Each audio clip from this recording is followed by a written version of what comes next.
Welcome to Status Secure, the weekly cyber threat briefing for executives who refuse to operate in the blind.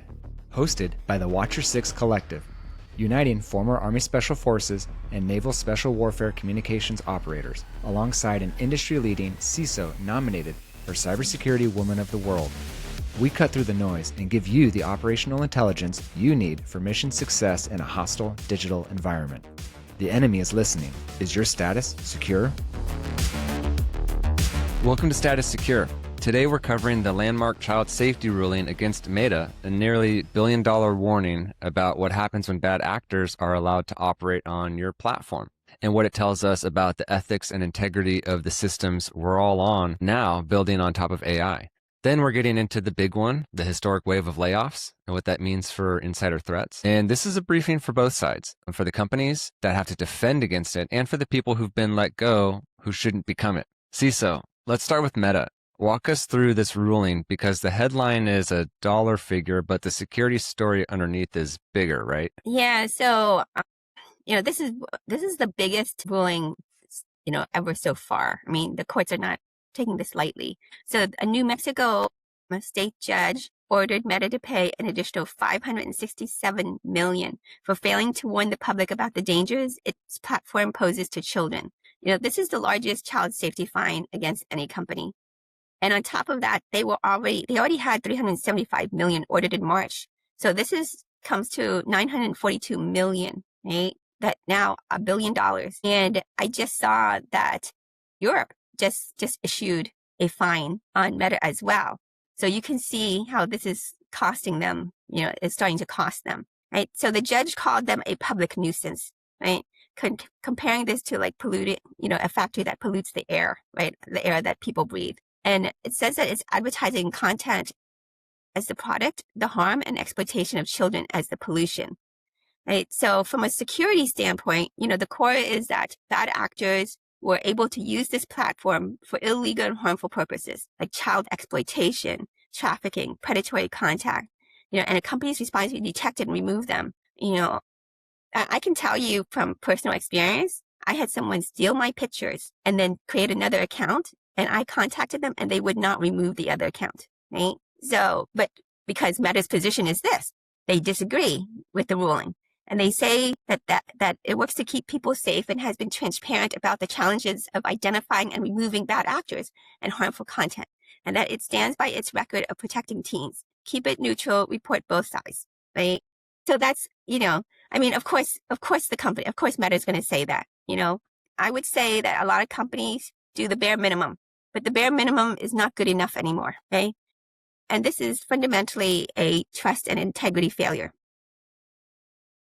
Got it. Yeah, and that's the thread we want to pull on. So because ethical use of AI is one of the biggest conversations in security right now, at least that's what you're telling me too, right? From the conversations you've had at the Black Hat conference. And so if the Meta case is about integrity at the platform level, walk us through what that means for integrity at the data level. Because in AI, if you can't trust the data, then you can't trust anything the system tells you, right? Yeah, security rests on the CIA triad, right? Confidentiality, integrity, availability. Everyone obsesses over confidentiality, integrity. And integrity is the one that's quietly breaking in the AI era.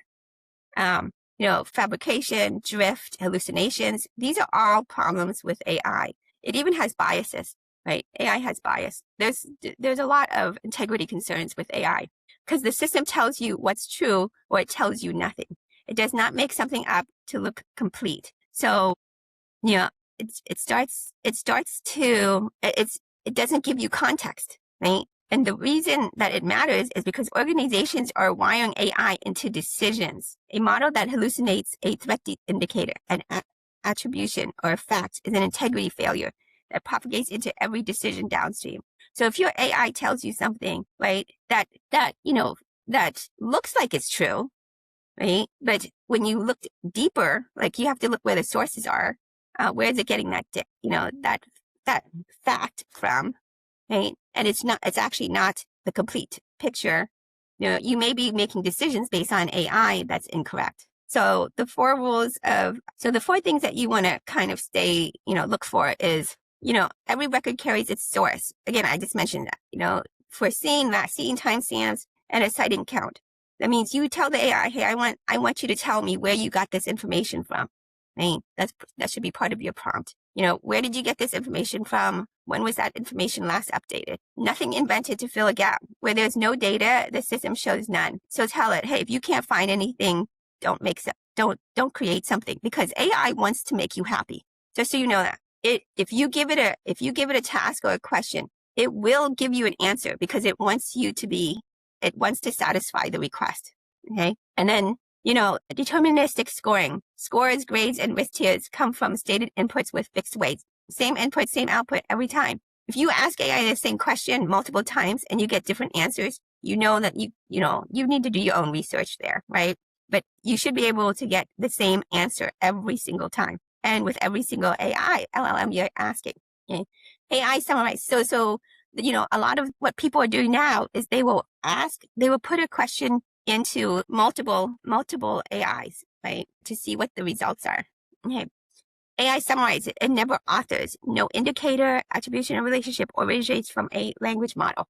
What this means is that, it gives you a summary of stuff to make it easier for you, but it should never be the author of content that's going out. There needs to always be a human in the middle.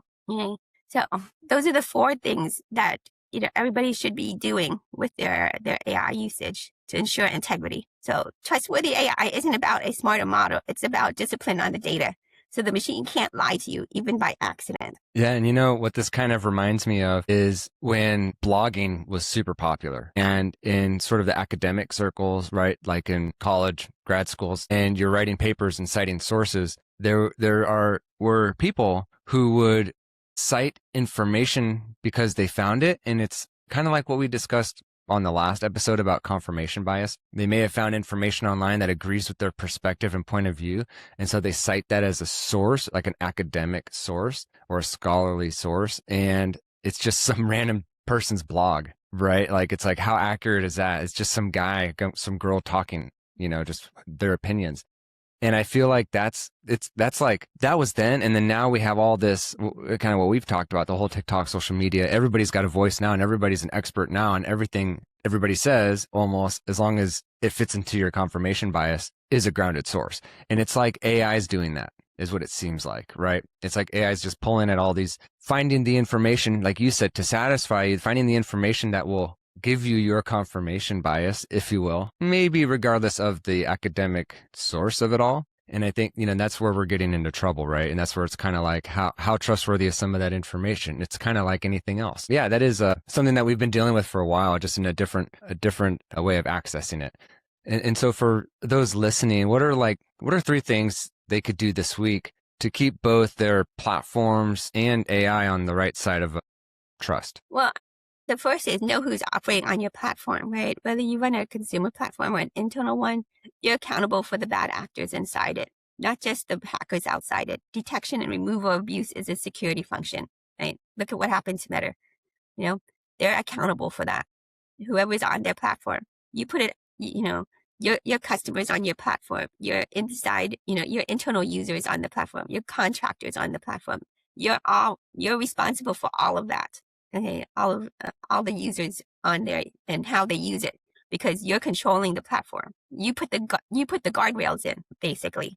Make sure your guardrails are, have been reviewed and are appropriate.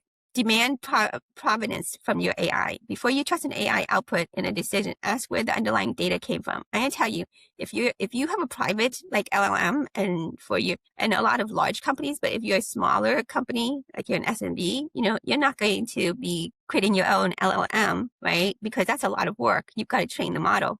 So you're utilizing, public LLMs. So they're looking at all the data.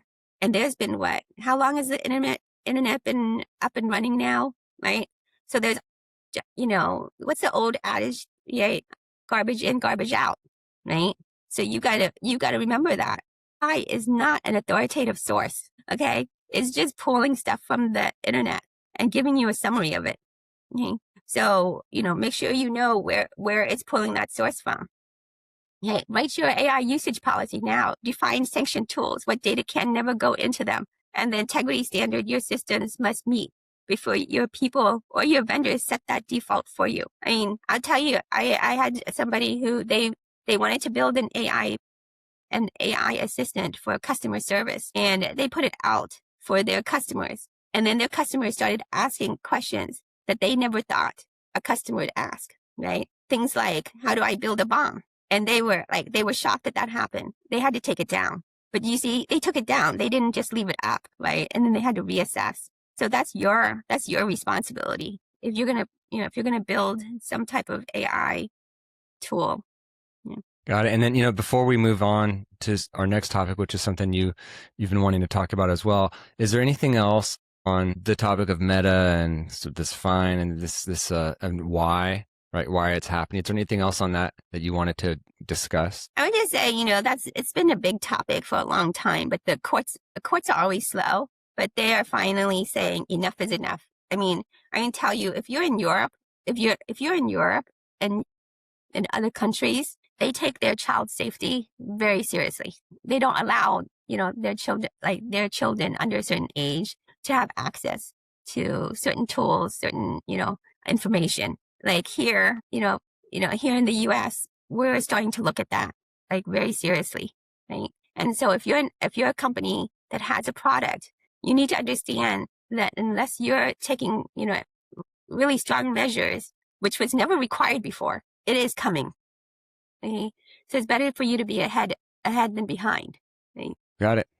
Yeah, I mean, Meta was the problem was trusting the wrong actors inside the platform. AI's problem is whether you can trust what it tells you. And the older version of that same problem is the one sitting inside every company right now, the people, right? That you've already given that information, that IP, whatever the secret sauce of your organization is, because trust isn't just a data problem or a platform problem. It's also a people problem. And right now there's this wave of layoffs. Companies are laying off hundreds and thousands of people. And every one of those departures is a potential insider threat, whether anyone treats it that way or not. So let's kind of get into that topic. Give us the foundational walkthrough. Well, I guess let's kind of back up. What is insider threat? What's an insider threat program? And why does this layoff wave sort of, I don't know, make this worth discussing now? Yeah, I mean, this has always been around, right? So insider threat is the risk that someone with authorized access uses it, knowingly or not, to harm the organization's systems, data, or operations. I mean, it says authorized, right? So they're not breaking in, they're already inside. And that's and that's really the concern, right? The bad actors, hallucinating AI, disgruntled employees, all are trust failures from inside the perimeter. Right?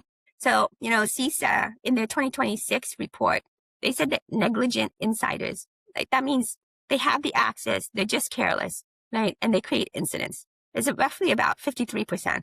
Malicious insiders who are intentionally doing some harm, they got mad at their manager, or they don't like what the direction the company is going, right? So they do something, malicious, right? They do something with intent, right? Is about 27%. And compromised exploited insiders. So this is where we've talked about stolen credentials, right? Through phishing or other means. This is roughly about 20%. So you can see, the insider, the 53% of incidents are caused by, by careless insider folks. That's a lot. Okay. Most insider threat is not malicious, right? As stated by the report, negligence dominates by volume, right? So I would say malicious insider breaches average around 4.9 million, right? Higher than the overall breach average. Basically what that's saying is this, you need an insider threat program, not a tool. You need a combination of policy, access governance, monitoring behavioral analytics, right? Offboarding process, and cross-functional ownership from HR to IT to security working together, right? Because roughly 83% of organizations now have an insider risk management program, but detection lags. Around 90% of security leaders say insiders are as hard or harder to detect than external hackers. The problem is some of it is over-permissioned, right? People are over-permissioned, so they do things and they don't realize that what they're doing is creating an incident. Right? So you've got to really build that. The other thing is people, if you only have training once a year, how how well are your folks like remembering what they're supposed to do, right? Or what they're supposed to report. So like how many people say, hey, I have too many permissions here. Can somebody take it away? Not, not very, right? But people should be doing that. And that's part of training. But again, if they're only trained once a year, that, people don't remember unless it's there all the time. So the average annual cost of insider risk hits 19.5 million per organization in 2026, up from 17.4 million the prior year, right? So North America runs highest at roughly 24 million. That's a lot of money. That's a lot that, that actually can, that if companies run their insider threat programs well, they can mitigate and it won't cost them. Yeah. Yeah. And so insider threat's been a problem. We know about that, right? Like, what's an easy example to give? You have like a company like Lockheed Martin or whatever, they are creating like the next jet for the Air Force. And then all of a sudden, 6 months later, China has a jet just like it. How weird. Like, how did that happen? And so it's something we've seen before. I mean, we all know that China's really good at reverse engineering other people's technology. That's kind of like their shtick, and ours is like entrepreneurial and innovative and creative as Americans. So we make, and then they just copy and reverse engineer.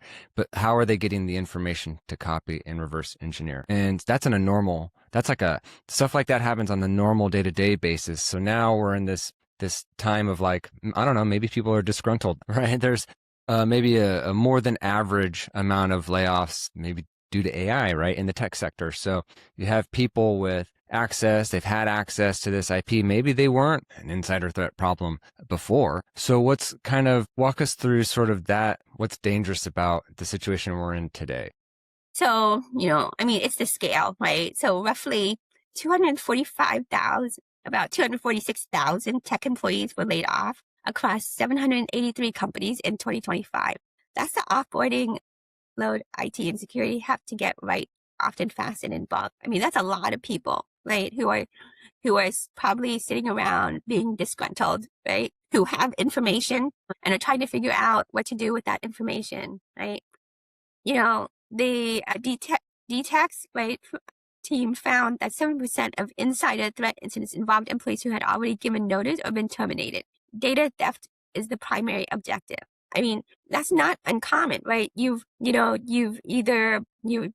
laid off, or you've been told that, you're terminated, or you've given notice because of something happened. And, the first thing people do is they think, well, hey, I'm just going to take, I'm going to take things that I worked on with me, right? Because, hey, I worked on it. That belongs to me. No, it does not belong to you. It belongs to the company, right? And so you cannot take it. But a lot of people feel that, right? Like they've been at the company a long time. They did all this work for the company. And then, this is their work. So they want to take it. Most insiders who steal IP do so within roughly 30 days of resigning.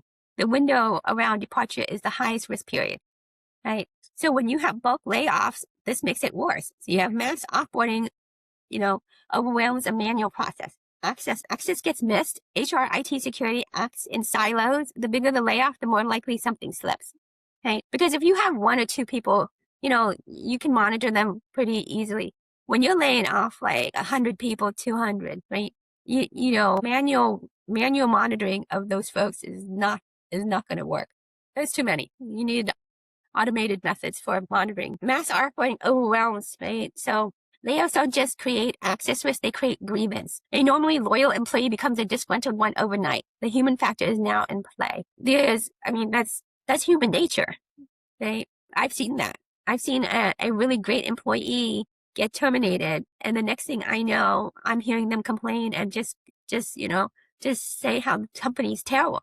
One day the company was awesome. The next day the company is the worst place ever. Yeah. So what are some things what are the handful of areas where, there's like cracks in that process, at least within the company's control, right? What are those areas where, hey, we're notifying you're being terminated to the day you're actually like not here anymore? Where are those kind of spots, I guess, that you've seen the cracks in terms of this conversation?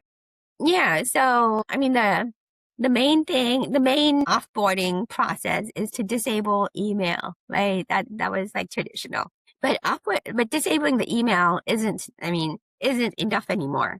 I mean, your employees have access to a ton of SaaS applications, cloud apps, AI tools, remote systems, personal devices with data, forwarding roles, API keys, shared credentials. The list goes on and on now, right? Especially the longer they've been in a company, the more access they have, right? So the retained, and I can tell you a lot of companies don't do a great job at, let's say I'm at a company and I move from one team to another team, and now I do something different. I still have the same access I had before when I was in the old team, right? And that hasn't been removed. That happens a lot in companies, okay? And there's a reason for it. That way I can continue to support the old team if I need to, right? If they need me to, until they find someone. But that could be a while, and then they forget. They forget I still have access. 83% of former employees admit they still had access to at least one account after leaving. 56% of those admit they used that lingering access with intent to harm their former employer. That's a lot. That's a lot, especially SaaS applications, right? Because SaaS, you can access that from anywhere. You do not need to be in the company's network to access SaaS applications, right? 74% of managers, leaders say their company was negatively impacted by a former employee breaching security. Dormant accounts are also external attacker targets. A forgotten former employee login is a compromised insider incident waiting to happen. And cyber insurance claims have been denied when the breached account belonged to someone who'd already left. So, that's an important key, right? You think, oh, well, we have cyber liability insurance.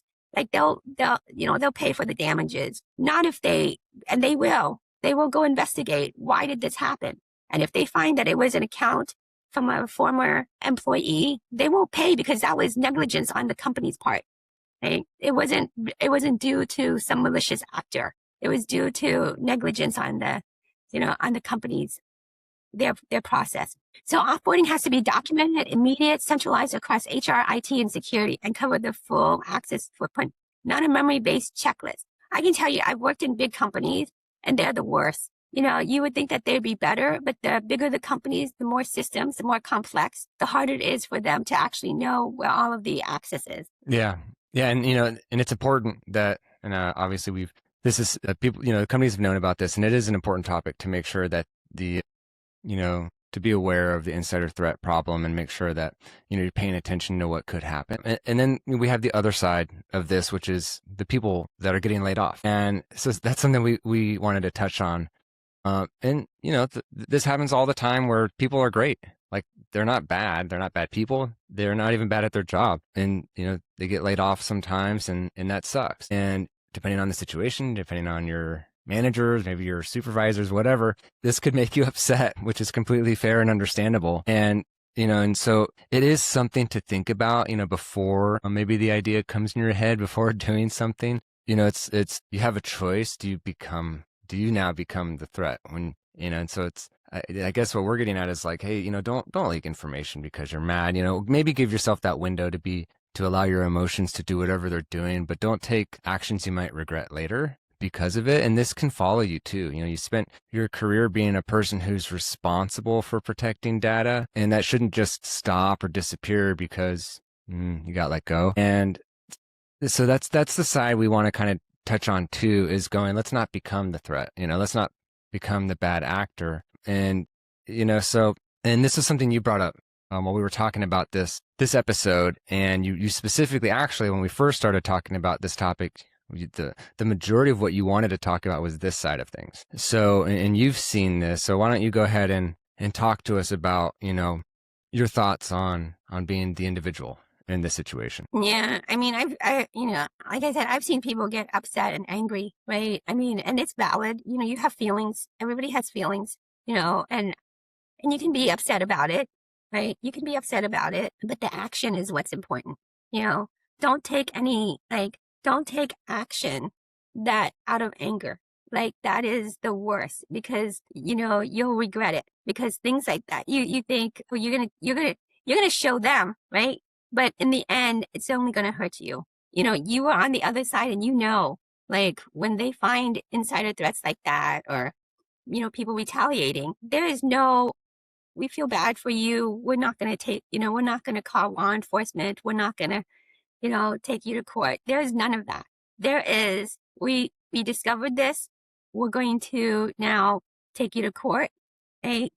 And that's going to be on your record. And what is a moment of anger now turns into a lifetime of, it's hard to get a job when you have a record that you retaliated against an employer because they let you go. Companies have to let people go, right? And so just keep that in mind. I don't like to see good people make mistakes, and it happens, but don't let it be you. Yeah. Yeah. And that's the human side of this conversation, and it matters. Unfortunately, the companies, they still have to plan for this. Unfortunately, sometimes economic plays a role. Economics, just whatever the business is at that current point in time, whatever the market's doing. Who knows?